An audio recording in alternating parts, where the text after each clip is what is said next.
Hi everybody, this is Annisa LiMara. I'm coming to you today with my natural hair journey. I'm going to get right into it. I hope you guys enjoy and hopefully you learned something from it. Initially, I never got perms when I was growing up, when I was really young.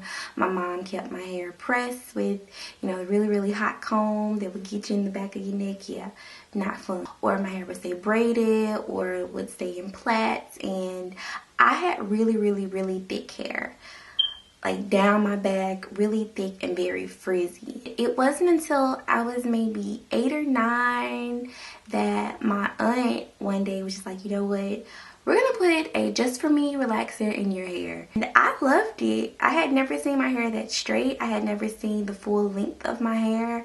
I actually had never seen my hair really just down. It would always either be in braids or plaits. And it wasn't until my mom came home that everything shut down.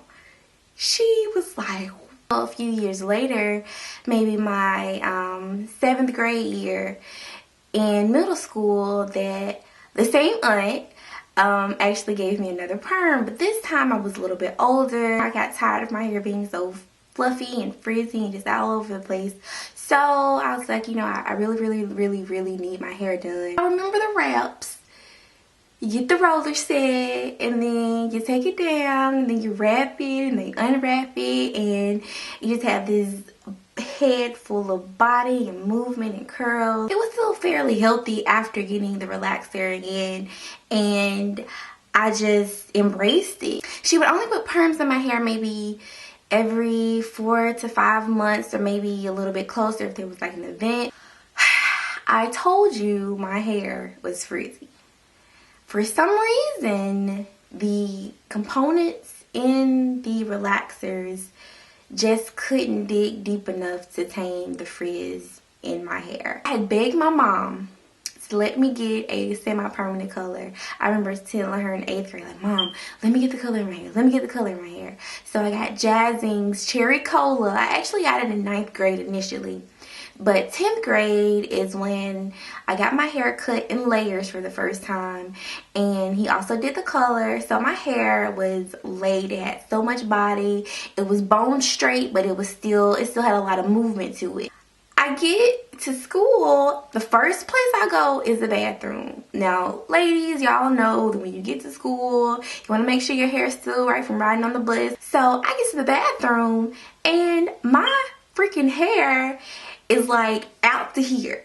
Thinking back, it was kind of like a Diana Ross, like really big. It looked blown out.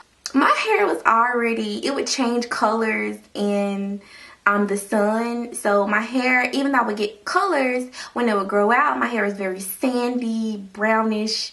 It looked really dirty, and it was wild and frizzy. So one of my nicknames in high school was Simba, and so I'm walking around literally looking like Simba, and everyone's like, oh my gosh, your hair is so pretty. I'm like, no, it's not. My hair was laid this morning. You can see my layers this morning, and now you cannot see anything in my hair. I didn't want to embrace it at the time. I wanted my hair straight like everyone else's. I think towards the end of my sophomore year, found a brand that actually tamed my frizz.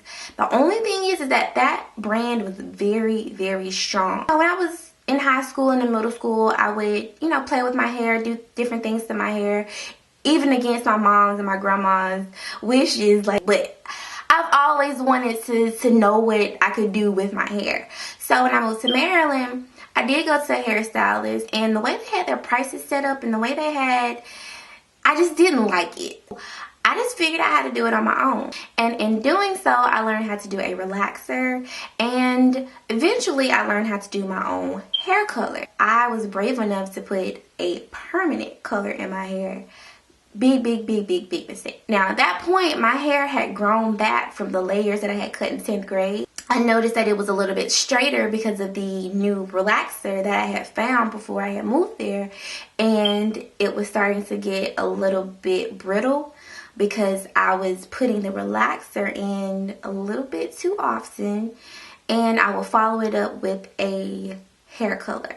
I went back home to my best friend's hairstylist, and she noticed that I had a lot of damaged ends. She ended up cutting my hair at least 7 almost 8 inches. I can't say that I was devastated, but I was like, was my hair that damaged that you had to cut all of it off? But it's like after she cut it that short, and along with me still putting the perms in my hair, and along with me still putting the colors in my hair by the end of my senior year in high school had gotten very, very brittle, very dry, very thin. I had never had thin hair in my life. To the point where I had to put weave in my hair to thicken it for a straw curl. I was just like, what am I going to do? So from that point on, I believe this was Thanksgiving of 2005. So from that point, I quit putting perms in my hair. At the time, I didn't know that it was called going natural. I just thought I was just going cold turkey because my hair was so jacked up. I would just keep it straight and just keep cutting it until I got all of the perm out of my hair and ended up with a really, really cute bob. So I really realized that putting a perm in my hair was just not the way to go. So I just decided, you know, I'm not going to put any more perms in my hair. However, during that transition between washes, like before, like after I would wash it, my hair would draw up like a Brillo pad. It didn't have a curl. It didn't have anything. It was just like it was so bad. And so from that point, I would just keep it flat ironed. So my fall semester of the following year in college, I actually kept my hair natural. I would keep it either in a back braid, or I would keep it out in a fro like this. However, the fro that I had, of course it was bigger because my hair was longer, obviously. Very, very beautiful curl pattern that I can kind of work through and wear just out. But I kept flat ironing my hair. It had so much heat damage that it was straighter and wavier, whereas the hair in the back was very much more curlier. If I wanted to wear, you know, a little bit of a curlier hairstyle naturally, I would have to put little rods, little really itty bitty straw curl rods in the front to kind of make it match the back. It worked, but it wasn't, I was like, there has to be a way to fix my curl pattern. So I would get my hair in a sew-in just so my hair could breathe and I could, you know, switch it up and do something different and not have to worry about my hair. I just found myself wearing more and more protective styles, and at the time I didn't even really think of them as protective styles. I was just like, you know what, I just want to do something different with my hair. My 25th birthday was coming up that next summer. More and more I was watching YouTube videos and just finding different channels about hair, makeup, and beauty. And I ran across Taryn Guy. She is a wonderful, wonderful personality. She's very gorgeous. Her hair is to die for. And noticed that she cut her hair off a second time. She was already natural for years, but she had so much heat damage, and the same as I. And I was like, you know what, I'm gonna do that to my hair. But I didn't want to do it all at once. I wanted to kind of transition into the shorter haircuts. I went to Supercuts, which was a place I had already been to get my bob. Everything in me was telling me, Nisi, just wait. Just wait until another hairstylist comes in. And I was like, you know what, it'll be fine. It was not fine. I got butchered in the back of my hair. The lady literally took the scissors and leaned on the counter. She wasn't standing up straight while she was cutting my hair. She literally went straight across. Now, I'm not a licensed hairstylist. I feel like I know a lot about hair, but I do know that when you're cutting hair, you have to cut it in sections, and you have to build it. You just can't go in and just cut it all off unless you're doing like locks of love or something. Y'all, my hair was literally an inch, not even an inch, in the back of my head. And I was like, are you serious right now? And she was like, I'm not finished. Absolutely not. You're not gonna finish anything in my hair. Not today. So I had went to another department store salon before for them to fix my hair color that I had messed up the previous year. So I was like, okay, they can fix my hair color, then maybe they can fix my cut. I was wrong again. She cut all of my hair off, basically. The whole situation, the whole day, the whole morning was just like, I just left. I was like, I can't do it. I can't mentally stay here in my right mind and let this lady finish my hair. I went back to Taryn Guy's channel, and I saw that she created this really pretty DIY wig. I'm just gonna make those until my hair grows out. I fully embrace natural hair, but I just could not embrace the fact that my hair was this short. I actually had to cut the front of it because, as I stated earlier, I had so much heat damage. I think I cut it maybe 3 or 4 times between June and October, and I could actually see the progress from where I started in late April to where I was in December going into January. I actually started to appreciate it more and understand it more. I'm really starting to see significant growth, and that is the stage that I am at in my journey. It also makes me understand that if we're here now,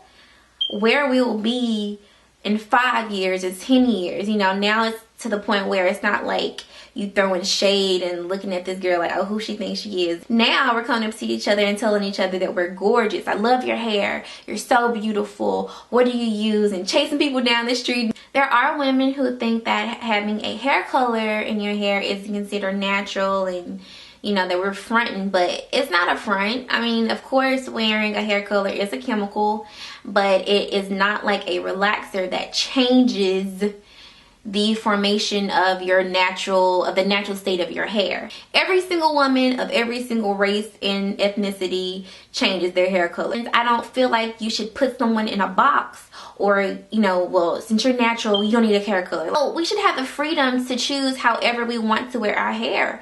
And that being said, there are a lot of women who are not natural or who do not even wish to take the natural route, which is completely fine. I know so many people in my life, friends and family and associates, that have permed hair, and their hair is very healthy, very full, very vibrant. To be honest with you, I've seen people with natural hair that is not healthy, that is dry and looking jank and just not cute. At the end of the day, it's about having a healthy head of hair and being confident and being excited and embracing whatever road that you decided to take with your hair. I'm at the place where I'm very comfortable with my hair. I'm very happy with it. I do still have struggles, you know, with dryness and things of that nature, but that's what learning is for. That's what YouTube is for.